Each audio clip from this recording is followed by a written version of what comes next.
하월즈 부부는 남아프리카 선교회 소속 선교사로 먼저 스코틀랜드에 가서 그곳에 있는 회이스 선교회에서 1년 동안 훈련을 받게 되었습니다. 조금 뒤 리즈는 아내를 그곳에 남겨두고 런던 리빙스톤 대학에서 9개월간의 의학 과정을 이수했습니다. 남아프리카 선교회는 남아프리카의 복음이 증거되지 않는 많은 지역에 복음을 전파한다는 목적으로 1889년에 창설되었습니다. 하월즈 부부는 포르투갈령 동아프리카의 경계선 근처에 있는 가자랜드의 루시투 선교 지부에 배속받았습니다. 그들은 이미 그곳에 와서 7년 동안 사역을 해오고 있던 해치 부부와 합류하였습니다. 해치 부부는 자신들의 전임자들 뒤를 이어 이 지역 사람들에게 복음을 전하는 데 있어서 견고한 기반을 놓았습니다. 하월즈 부부가 도착했을 때는 이미 사람들의 마음밭이 다 준비되어 있어 성령의 역사를 기다리고 있는 상황이었습니다. 해치 부부는 이들 부부에게 대부흥 때 받은 축복을 가지고 왔느냐고 물었습니다. 하월즈는 그들에게 모든 부흥의 근원은 성령이며 그분은 웨일즈에서 행하셨던 일을 이곳에 있는 사람들 사이에서도 똑같이 행하실 수 있는 분이라고 말했습니다. 6주가 지나자 성령께서 그리스도인들의 마음을 움직이기 시작하셨습니다. 어느 금요일 밤이었습니다. 10명의 사람들이 하월즈의 집에 모여 있었습니다. 하월즈 여사는 그들에게 주여 부흥을 주소서 바로 내 안에서부터 시작되게 하소서로 시작되는 찬송가를 가르쳐 주었습니다. 찬양을 부르는 사이 성령께서 그들 위에 임하셨습니다. 그날부터 그들은 마당에 서고 어디에 서고 계속 그 노래만 불렀습니다. 그날 밤 4명의 선교사가 함께 모여 성경을 읽고 기도하는데 주께서 하월즈에게 말씀하셨습니다. 내가 너희의 기도를 들었다. 이제 곧 부흥이 올 것이다. 그날 이후로 이들은 매 순간 부흥의 순간을 기대하며 살았습니다. 누가 와서 문만 두드려도 이들은 어떤 사자가 와서 성령이 오십니다 하고 전해줄 것만 같은 확신이 들었습니다. 그렇게 이틀을 기다리고 드디어 주일 그분은 과연 오셨습니다. 리즈가 아침에 설교를 하고 있는데 성령께서 회중 가운데 임하고 계신 것을 느낄 수 있었습니다. 성령은 구파즈라고 하는 어린 소녀에게 임하셨고 이 소녀는 자기가 주님을 맞을 준비가 되어 있지 않은 죄인임을 깨닫고 3일 동안 금식을 하고 있었습니다. 기도하는 중에 소녀는 완전히 깨어졌고 큰 울음을 터뜨렸습니다. 그러자 채 5분도 못 되어 온 회중이 다 눈물을 흘리면서 하나님께 부르짖었습니다. 리즈가 할 수 있는 고백이라는 것은 오직 그분이 임하셨다는 것뿐이었습니다. 밤이 깊어가고 있었건만 모임을 끝낼 수가 없었습니다. 그날 밤 그 지역 전체에 울려 퍼지던 소리, 모든 촌락마다 들려오던 그 기도 소리를 리즈는 결코 잊지 못했습니다. 이런 일이 6일 동안 계속되었습니다. 사람들은 죄를 고백하기 시작했고 성령의 자유케 하심을 쫓아 자유함을 얻기 시작했습니다. 그들은 죄사함을 받았으며 오직 성령을 통해서만 깨달아 알 수 있는 구주 예수님을 만나게 되었습니다. 가까이 오는 자마다 하나같이 다 성령의 역사하심 속에 사로잡혔습니다. 사람들은 저마다 일어서서 간증을 나누었는데 동시에 25명이나 일어나서 간증을 하는 모습은 아예 흔한 일이 되었습니다. 일주일이 다 지나고 났을 때는 모든 사람들이 완전히 바뀌어 있었습니다. 리즈는 15개월 동안을 단 한 번도 쉬지 않고 매일 2번의 부흥 집회를 가졌으며 금요일은 하루 종일 집회를 가졌습니다. 회심한 사람들이 수백 명이 넘었습니다. 성령께서 이렇게 역사하신다는 소식이 영국과 아프리카 인근 국가들에 전해지자 미국 선교회에서 해치와 하월즈에게 실린다 산을 좀 방문해달라는 초청장을 보내왔습니다. 그곳은 의사들과 목회자, 교육사역자들 등의 간부가 갖추어져 있는 커다란 선교회였습니다. 첫 집회는 목요일 아침 9시에 있었습니다. 이들 선교사들은 루시투의 축복이 오게 된 경위와 축복을 받은 조건들에 대해 이야기했습니다. 2-3명의 루시트 그리스도인들이 간증을 하자 무리는 울며 긍휼을 구하며 죄를 고백하기 시작했습니다. 그날 약 100명가량의 영혼들이 완전한 구원과 승리를 얻었으며 토요일에도 20명, 주일에는 200명도 넘는 사람들이 자유를 얻었습니다. 이제 선교사들은 더 이상 말씀을 전할 필요가 없었습니다. 사람들이 동시에 4~5명씩 일어서서는 돌아가면서 간증을 나누었던 것입니다. 그 지역에는 동아프리카에서의 전도 사역을 준비하고 있었던 20명의 남녀가 있었는데 하나님께서 이 집회를 통해 그들을 만나주시고 성령으로 충만케 해주셨습니다. 바가랜드 지역에서는 하나님께서 성령을 부어주시는 역사가 계속되고 있었습니다. 멜세터에서는 백인들과 흑인들이 똑같이 죄를 깊이 깨닫고 아파하게 되었으며 모두의 삶이 하나님께 완전히 드려지게 되었습니다. 리즈는 자기가 선교회의 각 지부를 순회하며 말씀을 전하게 되리라고는 꿈에도 생각하지 못했었습니다. 케이프타운의 본부장인 미들 미스 씨는 하월즈 부부에게 각 지부를 돌며 말씀을 전해주기를 원했습니다. 처음에 하월즈 부부는 거절의 뜻을 밝혔지만 결국 순종하기로 했습니다.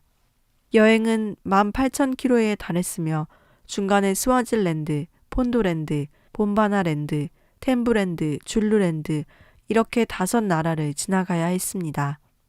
리즈 부부는 지부를 떠나 2년 동안 밖에 있게 되었습니다. 맨 처음 방문한 지부의 선교사는 우리에게 그 교회에는 타락한 사람들이 아주 많다는 이야기를 해주었습니다. 그러나 사흘째 되는 날 성령이 임하자 그곳을 온통 휩쓸어 버리셨습니다. 사람들이 죄를 고백하고 놀라운 축복을 경험하기 시작했습니다. 그 교회 집사인 입다는 눈이 먼 사람이었는데 집으로 돌아가 3일 동안 계속 기도했습니다. 그러다 새벽 3시쯤 그의 어머니가 일일이 돌아다니며 사람들을 깨워 교회로 불렀습니다. 입다는 자기가 지었던 죄들을 고백했고 그러자 수많은 사람들이 회심하는 역사가 일어났습니다. 그는 며칠 후 시력을 되찾았습니다. 리즈 부부는 약 3달가량 그를 여행에 함께 데리고 다녔는데 그가 간증을 할 때마다 사람들이 총알에라도 맞은 듯이 하나하나 성령의 깨우치심 아래 나가 떨어졌으며 매번 많은 사람들이 그를 통하여 회심했습니다. 그 다음에 찾아간 지역에는 학교가 하나 있었는데 모두 99명의 여학생들이 그 학교에 다니고 있었습니다. 자기들은 절대로 죄를 고백하는 일 따위는 하지 않기로 굳게 의견을 모았습니다. 그래서인지 처음 2번의 집회는 아주 힘들었습니다. 그러나 2번째 날 자정쯤에 한쪽에서 울음소리가 터져 나오더니 그들은 더 이상 버틸 수 없었습니다. 한 사람씩 죄를 고백하기 시작하여 마침내 99명 가운데 98명이 회심했습니다. 그 다음 방문한 곳은 스와질랜드의 여왕이 살고 있는 베단이라는 곳이었습니다. 어느 아프리카 사람은 이렇게 기도했습니다. 주님, 앞으로 사흘 동안 우리에게 100명의 회심자를 주시옵소서. 스와질랜드 여왕은 자기 나라 사람들이 왜 그렇게들 하나님을 쫓는지 리즈에게 물었습니다. 리즈는 그들이 살아계신 하나님을 만났기 때문이며 또한 죄사함과 영생을 선물로 얻었기 때문이라고 하나님께는 독생자가 있는데 바로 그 외아들을 내어주사 우리를 위해 죽게 하셨다고 말해주었습니다. 그리고 리즈에게도 아들이 하나 있는데 아프리카 사람들에게 하나님 이야기를 들려주기 위해 그 아들을 본국에 떼어놓고 왔다고 말했습니다. 여왕은 리즈 부부가 친아들보다 자기 나라 사람들을 더 사랑한다는 이야기를 듣자 큰 감동을 받았습니다. 그녀는 리즈에게 자신의 측근 인물들과 사적인 모임을 가질 수 있도록 허락해 주었습니다. 나중에 교회에서 집회가 있었는데 하나님의 능력이 그 집회 위에 임하였습니다. 사흘 동안의 모임을 통하여 총 105명이 그리스도를 영접했습니다. 얼마 후 여왕과 개인적으로 만나게 되었을 때 이런 이야기를 들려주었습니다. 얼마 전에 자신의 딸이 죽었는데 그 딸은 그 전에 이미 그리스도인이 되었으며 죽을 때에도 그렇게 평안하게 죽을 수가 없었다는 것입니다. 여왕은 그것을 통해 많은 감동을 받고는 그 뒤로 자기 역시 마음속으로 예수님을 구주로 영접했노라고 덧붙였습니다. 이와 같이 성령은 당신이 약속하신 말씀 그대로 각 지부마다 임하시며 부흥을 주셨고 10,000명의 영혼을 주시겠다고 하신 약속을 성취하셨습니다. 하월즈 부부는 루시트로 돌아와 어느 아프리카 선교 지부에나 있기 마련인 지극히 평범한 일상 업무에 들어가게 되었습니다. 첫 2회 동안 하월즈 부부는 친다우어라는 현지어를 배웠습니다. 그런데 루시트의 기혼 남자들 중에는 회심한 사람이 거의 전무했습니다. 그들은 라볼라라고 하는 아주 오랜 관습에 꽉 묶여 있었습니다. 여자가 결혼할 때 가지고 가야 하는 돈은 25파운드로 정해져 있었습니다. 딸이 서너 명 있는 아버지의 경우에는 이것은 엄청난 돈이었습니다. 그런데 회심을 한 사람은 절대로 딸을 팔 수가 없었습니다. 그래서 기혼 남자들은 아무도 주님께 돌아오지 않았던 것입니다. 그때 성령은 하월즈에게 전에 그가 한 잃어버린 영혼을 위하여 드렸던 중보 기도를 생각나게 해주시면서 이번에도 그때처럼 귀신을 대적하여 싸울 것과 갈보리를 통해 이 사람들이 그리스도를 자유롭게 받아들일 수 있도록 해줄 것을 말씀하셨습니다. 하나님께서는 우리가 전혀 상상할 수도 없는 방법이 있었습니다. 그때는 제1차 세계대전 직후였는데 아주 혹독한 유행성 감기가 전 세계를 휩쓸어 이미 수백만 명의 사람들이 목숨을 잃은 터였습니다. 주님은 하월즈에게 이전 고향 마을에서 아픈 사람들을 위해 중보 기도를 했던 일을 상기시켜 주었습니다. 그때 주님은 여러 차례 그로 하여금 사망에 대적하도록 인도하셨었습니다. 그러나 이번에 그가 대면하게 된 죽음은 훨씬 규모가 큰 것이었습니다. 루시트에서 감기는 선교회 사무실부터 찾아왔습니다. 나흘 만에 많은 일꾼들이 감기에 감염되었습니다.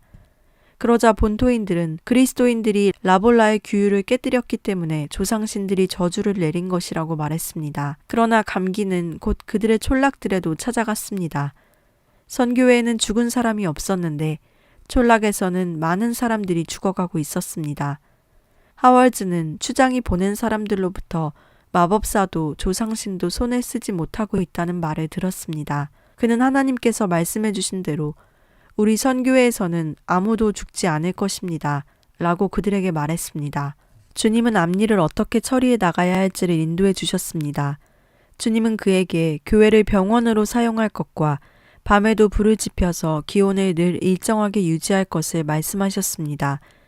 영국에서 받았던 15개월 동안의 의학 교육이 큰 도움이 되었습니다. 며칠 후 추장이 2번째로 사람들을 보내와서 아직도 죽은 사람이 없냐고 물었습니다.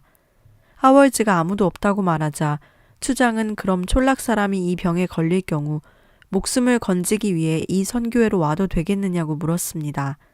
하월즈는 누구라도 원하는 사람이면 다 우리 선교회에 올 수 있지만 여기에 올 거라면 당신들은 우리 하나님이 살아계신 하나님이며 마법사들과 조상신들이 하지 못하는 일을 능히 하실 수 있는 분임을 인정해야만 한다고 말했습니다. 그로부터 몇 시간 후 기혼 남자들 가운데 복음 앞에 강팍했고 제일 힘들게 했던 사람들이 행렬을 지어 걸어왔습니다. 머리에 담요를 뒤집어 쓰고 천천히 걸어오고 있는 그들의 얼굴에는 죽음의 공포가 드리워져 있었습니다. 하월즈는 3달 동안의 사람들을 돌보느라 밤낮을 가리지 않고 일했습니다. 하월즈 여사도 남편과 함께 고된 일을 하다가 끝내는 자신도 그 병에 걸리고 말았습니다. 그녀는 8일 동안 끙끙 앓았습니다. 그러나 하월즈가 아내에게 말해준 한 가지 사실은 그녀는 죽지 않으리라는 것이었습니다. 한 번은 리즈 자신도 병에 감염된 것 같은 느낌이 든 적이 있었습니다. 그는 계속되는 노동과 수면 부족으로 완전히 지쳐 있었습니다. 그러나 그가 어떤 환자를 돌봐주고 있을 때 주님은 그에게 이렇게 말씀하셨습니다. 내가 이 선교회를 죽음에서 지킬 수 있다면 그리고 돌봐주는데 내가 너를 필요로 한다면 너는 내가 병균이 너에게 옮아가지 못하게 할 수 있다는 사실을 믿지 않느냐? 그는 이 말씀을 믿음으로 붙들었습니다. 그는 이렇게 말했습니다. 그 순간 나는 승리를 얻었다. 내가 하나님의 피난처 안에 있네 라는 찬송을 배운 것은 바로 그때였다.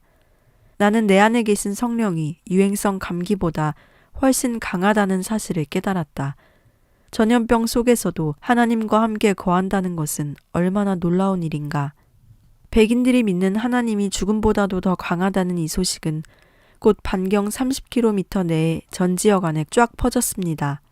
많은 사람들이 자신의 죄를 깨닫게 되었으며 선교부에 와 있던 사람들 가운데 많은 사람들이 구주를 발견했습니다. 전염병이 끝난 뒤 교회 집회에 가보면 교회당 한쪽을 기혼 남자들이 완전히 다 메우고 있었습니다.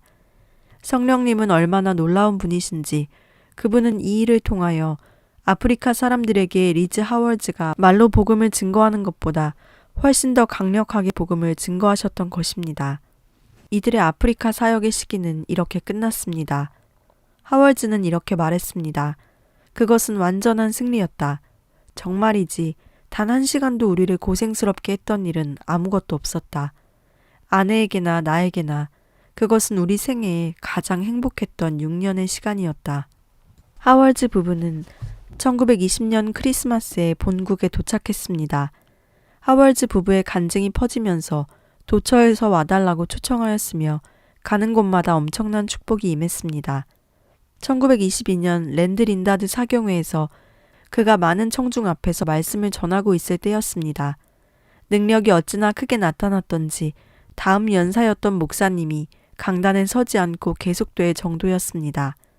모임 후 한 목사가 하월즈와 다른 연사들을 찾아와 자기와 함께 기도해줘야 할 문제가 있다고 얘기했습니다.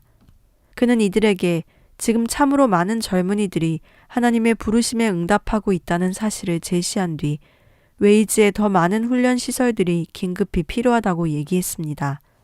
그리고는 이들에게 다 함께 주님께 대학 수준의 훈련 기관을 세워달라고 기도하자고 제안했습니다. 하월즈는 자기가 이 일에 참여할 몫이 있으리라고는 생각지 못했었습니다. 그러나 함께 기도하는 가운데 주님은 그에게 이렇게 말씀하셨습니다. 나는 너를 통해서 대학을 세울 것이다. 그리고 주님은 역대상 28장 20, 21절을 통해서 그 확증을 주셨습니다. 너는 강하고 담대하게 이 일을 행하고 내가 여호와의 전 모든 역사를 마칠 동안에 여호와 하나님 나의 하나님이 너와 함께 하사 내게서 떠나지 아니하시고 너를 버리지 아니하시리라. 그리고 곧 주께서 다음 땅 4절에 나오는 만큼의 3,000달란트 금을 주겠다고 약속해 주셨습니다. 그가 가지고 있던 스코필드 성경의 난회주를 참고하니 금 3,000달란트는 6,150파운드에 해당하는 것이었습니다. 이것은 하월즈 부부에게 커다란 시험으로 다가왔습니다. 이것은 곧 자기들이 가장 하고 싶어 했던 일, 즉 전 세계 순회 부흥 사역을 내려놓아야 한다는 것과 훨씬 규모가 큰 재정의 부담을 의미하기도 했습니다. 무엇보다도 가장 마음에 걸렸던 것은 아프리카에 갈 때 한 아들을 버려야만 했듯이 이제는 아프리카에 있는 수많은 영적인 자녀들을 다 버려야만 한다는 것이었습니다. 한편 그들은 개인적인 용무로 미국을 방문할 준비를 하고 있었는데 이제 출발일이 사흘 앞으로 다가왔습니다. 그들은 주님께 만일 이번 새로운 부르심이 주님께로서 온 것이라면 이번 미국 여행에 드는 모든 비용을 이튿날까지 다 채워주심으로써 그 부르심에 인쳐달라고 기도했습니다. 그것은 쉬운 기도는 아니었습니다. 왜냐하면 사람들은 이들이 선교사로서 후원금을 받고 있다는 것을 알고 있었기 때문에 까닭없이 이들에게 돈을 줄 일은 전혀 없었던 것입니다. 그러나 다음날 그들은 개인 헌금을 통하여 돈을 받았습니다.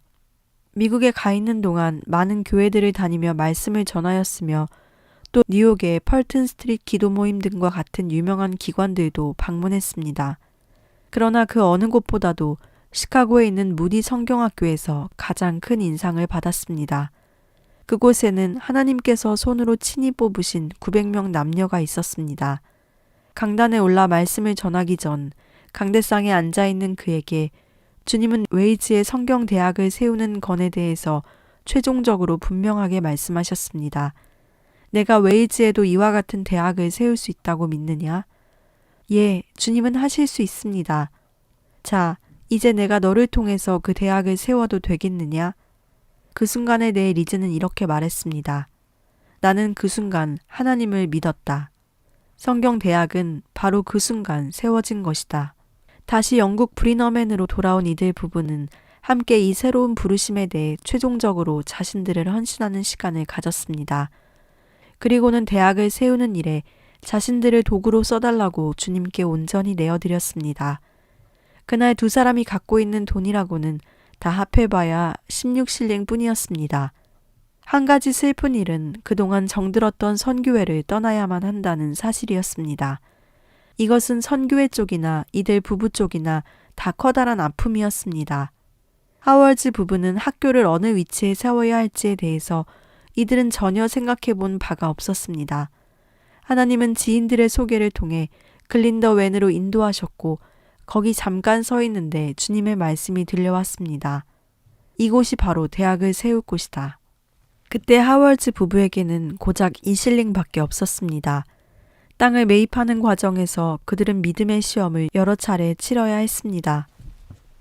그러나 주님은 내가 금과 은의 주인임을 내가 믿는다면 어서 학교를 지어라. 짓기 시작하면 내가 모든 필요를 다 채워주겠다. 이제 그는 하나님의 약속을 의지하여 행동을 개시하되 마치 수중에 현금을 가지고 있는 것처럼 해야만 했습니다. 여기엔 많은 혹독한 시험들이 뒤따랐습니다. 대학 개교일은 1924년에 성령 강림 주일 다음 날이었습니다. 상업 불황의 어려운 시기에 하나님이 행하신 놀라운 일을 직접 듣기 위하여 많은 사람들이 몰려들었습니다. 와 히브리어 학자이자 후에 이 대학의 교수가 되었던 림피 데이비스 목사는 이 모임에 참석했던 일에 대하여 후에 이렇게 간증했습니다. 그날 그 모임에 갈 때까지만 해도 나는 불신자였는데 모임에서 돌아올 때는 신자가 되어 있었습니다. 언론들은 이 학교의 배우가 되는 위원회나 종교단체 같은 것을 찾으려 했다가 그런 것이 전혀 없음을 발견하고는 이 학교를 하나님의 대학이라 불렀습니다. 개교 후 처음 12개월 동안은 모든 일이 순조롭게 잘 풀려나갔습니다. 5명의 교수와 38명의 학생이 있었고 이 학교 소식은 웨일즈 남부의 모든 일간지에 보도되었습니다. 첫 학기가 끝난 뒤 열린 총회에서는 40여 명이나 되는 목회자들이 참석했습니다. 그러나 이 때문에 하나님은 이 대학을 어려움 가운데 처하게 하셔야만 했습니다.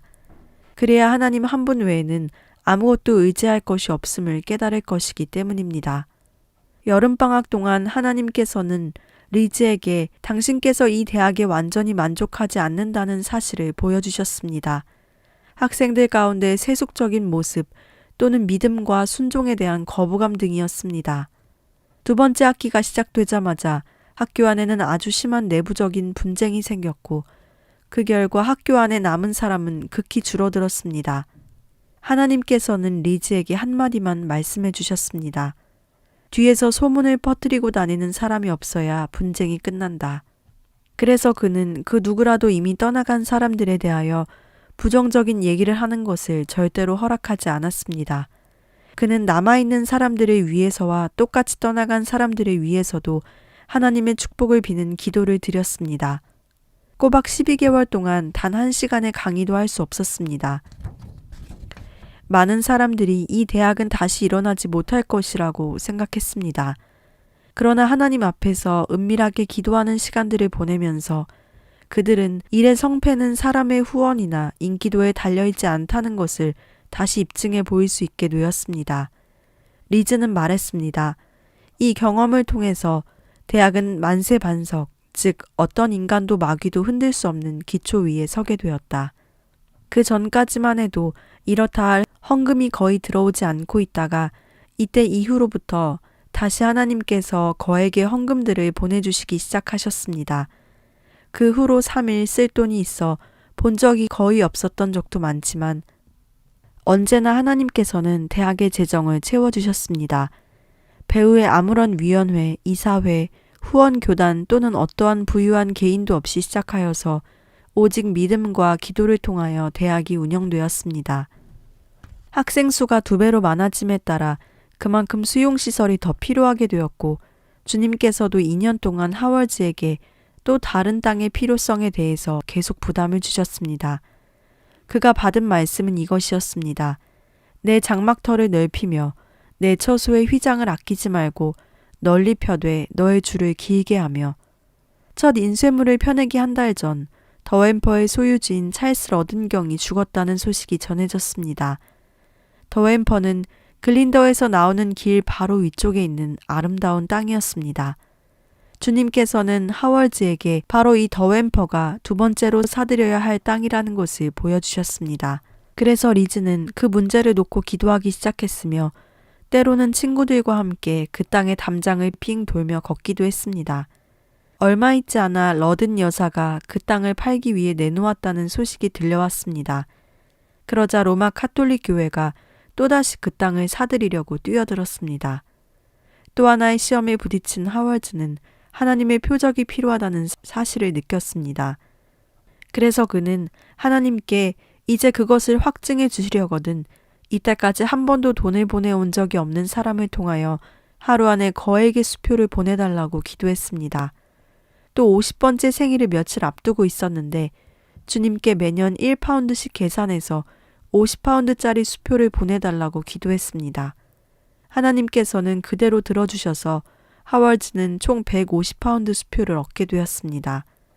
그는 이 헌금들에 기타 다른 소액의 헌금들을 합해서 법정 보증금을 지불할 수 있었으며 그로써 확실히 그 땅을 소유할 수 있게 되었습니다. 1930년 성령 강림주의 다음 날 이 대학의 6주년을 기념하고 더햄퍼를 봉헌하는 예배에 웨일즈 사방 각처로부터 약 1000명에 달하는 사람들이 모여들었습니다. 더햄퍼의 집 바로 앞 잔디밭에는 동상 하나가 세워져 있었습니다.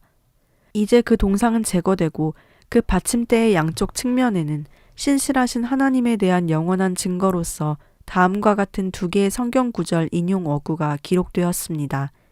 여호와 이래 믿음은 실상이라. 1934년 가을은 이 대학에 있어서 아주 놀라운 시간이었습니다. 그즈음 하월즈는 이른 아침 시간에 하나님과 함께 많은 시간을 보내고 있었습니다. 그는 사복음서를 쭉 읽어나가면서 주님의 생애와 인격을 통하여 성령의 깊은 깨우치심을 맛보고 있었습니다. 그리고 나서 곧바로 학교 아침 모임에 가면 그의 모습은 마치 하나님과 함께 있다가 온 사람과 같았습니다. 하나님께서 어떤 특별한 일을 위해 그를 준비시키고 계셨습니다. 드디어 12월 26일 날 새벽 3시쯤 되어 하나님은 그에게 지상 명령을 내리셨습니다. 즉 복음을 만민에 전파하라는 뜻이었습니다. 하월즈는 이미 오랜 세월 동안 이 일을 위해 기도하며 이 비전을 품고 있었습니다. 일전에 아프리카로 선교 나갔던 것도 예수님께서 열방을 유업으로 받으시고 그 소유가 땅끝까지 이르게 되실 것을 위해서였습니다. 성령께서는 리즈에게 앞으로 30년 안에 전 세계에서 당신의 통로로 쓰실 사람 10,000명을 세우시리라는 것을 보여주셨습니다. 이들은 성령께서 이 사명을 위해 자기 안에 들어오사 자기들을 온전히 소유하시도록 내어드리게 될 것입니다. 마치 그분께서 이전에 당신의 종 하월즈를 그렇게 소유하셨듯이 말입니다. 그리고 엄청난 재정이 필요하게 될 것이었습니다. 그분은 하월즈에게 신명기 28장 12절 말씀을 주셨습니다.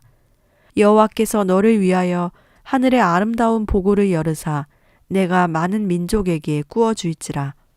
이 말씀과 더불어 그분은 이 보고의 첫 선물로서 10,000파운드의 헌금을 보내주실 것도 약속하셨습니다. 그것으로 확증을 삼아주시겠다는 말씀이셨습니다. 리즈 하월즈는 평생 그를 떠나지 않은 비전이자 부담이 된 만민 비전을 품은 사람이 되어 방에서 나왔습니다. 그는 학교 스태프와 학생들에게 이 비전을 제시하였으며 1935년 새해 첫날을 금식 기도의 날로 정하였습니다. 대학은 그야말로 만민을 위해 기도하는 집이 되었습니다. 이 기도의 전투는 다음과 같은 모양으로 나타났습니다. 즉 세계 복음화에 영향을 주는 것이라면 국내적인 것이든 국제적인 것이든 모든 제목을 놓고 다 중보 기도를 했던 것입니다. 이 국제 규모의 기도의 전투는 1936년 독일이 라인란트 지방에 군사를 파병함으로써 로카르노 협정을 파기했을 때 처음으로 발발하였습니다. 하나님께서는 리즈에게 히틀러를 무찌르라고 말씀하셨습니다. 리즈와 대학생들은 3주간 금식하며 기도했습니다. 3월 21일부터 그들은 오전과 오후 몇 차례 모임을 가지면서 기도했지만 유럽의 위기 상황은 계속 암울하고 기도의 짐은 점점 무거워졌습니다. 리즈는 말했습니다. 그러나 주님은 우리로 하여금 당신의 임재 안에서 만민 비전을 위하여 간구하게 하십니다. 그분은 우리 눈이 여러 나라의 상황들을 바라보는 것이 아니라 오직 당신 자신만을 바라보게 하십니다. 하나님은 중보기도자를 부르고 계십니다. 정말 전선에서 적을 대항하여 싸우는 것처럼 마귀와의 싸움을 위해 자신의 생애를 제단 위에 올려드릴 수 있는 사람들을 찾고 계신 것입니다. 주님은 그들에게 만일 그들이 정말로 만민을 위하여 성령의 종이 되고자만 한다면, 그리하여 무너진 데를 막아서는 일에 자신의 생명을 내던지고자만 한다면 주께서 승리를 주시사 전쟁을 막아주시겠다고 말씀하셨습니다. 바로 그 주일부터 유럽의 전쟁의 위기는 평화의 모색으로 탈바꿈하였습니다. 향후 25년간의 평화 조약이 제의되었던 것입니다. 히틀러가 새로 공격 행위를 감행할 때마다 이들은 며칠씩 날을 떼어놓고 기도했습니다. 그러나 1938년 여름이 되면서 전쟁은 불가피해 보였습니다. 히틀러가 자기 속에서 들었다는 음성이 몇몇 참모들의 충고와 똑같다면서 전쟁을 시작하려 했습니다. 영국에서는 전국적으로 교회 지도자들이 기도의 날을 선포했습니다. 하나님은 성경대학에도 강한 도전을 주셨습니다. 히틀러 안에 있는 마귀와 중보기도자의 군대 안에 있는 성령 가운데 누가 더 힘이 센가를 판가름하는 전투는 점점 고조되어 갔으며 성경대학 일원도 더 열심히 부르짖었습니다. 9월 30일 드디어 이 고통의 부르짖음이 기쁨의 함성으로 변하게 되었습니다. 뮌헨 조약이 체결되었기 때문입니다. 이로써 전쟁은 저지되었습니다. 이토록 확실한 승리를 경험했기 때문에, 그리고 성령이 히틀러 안에서 역사하는 마귀보다 강하시다는 사실을 알았기 때문에 대학은 1년 뒤 전쟁이 일어났을 때에도 그것은 사탄의 승리가 아니라 짐승을 대항하여 싸우시는 하나님의 전쟁이라는 사실을 확신할 수 있었습니다. 전쟁 기간 동안 하나님은 세계를 위해 중보의 기도를 하도록 성경 대학을 쓰셨습니다. 전쟁이 끝날 때까지 몇 년 동안 대학은 전체 학교 차원에서 날마다 저녁 7시부터 자정까지 중간에 잠깐 저녁 먹는 시간만 빼고는 계속 기도했습니다. 이렇게 하기를 단 하루도 거르지 않았습니다. 그것 말고도 이미 매일 아침 1시간씩의 기도 모임이 있었으며 한낮에도 자주 기도 모임을 가졌습니다.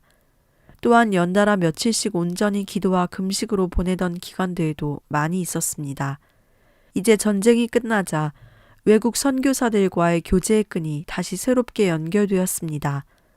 해를 거듭할수록 학생들이 여러 다양한 기관들로 나가 일하게 되었고, 많은 선교회들이 대학을 통하여 재정적 후원을 받게 되었습니다. 리즈 하월즈는 말년의 심장병을 얻었습니다.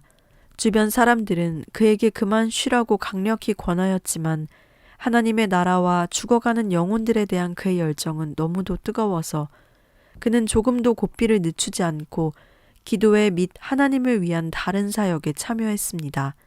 그는 또한 상태를 낫게 하기 위해 약을 쓰는 일도 딱 질색이었습니다.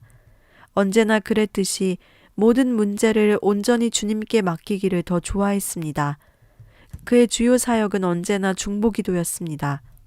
그는 하나님의 손 안에 언제나 신실했으며 하나님은 그런 그를 사용하여 기초를 놓으셨습니다.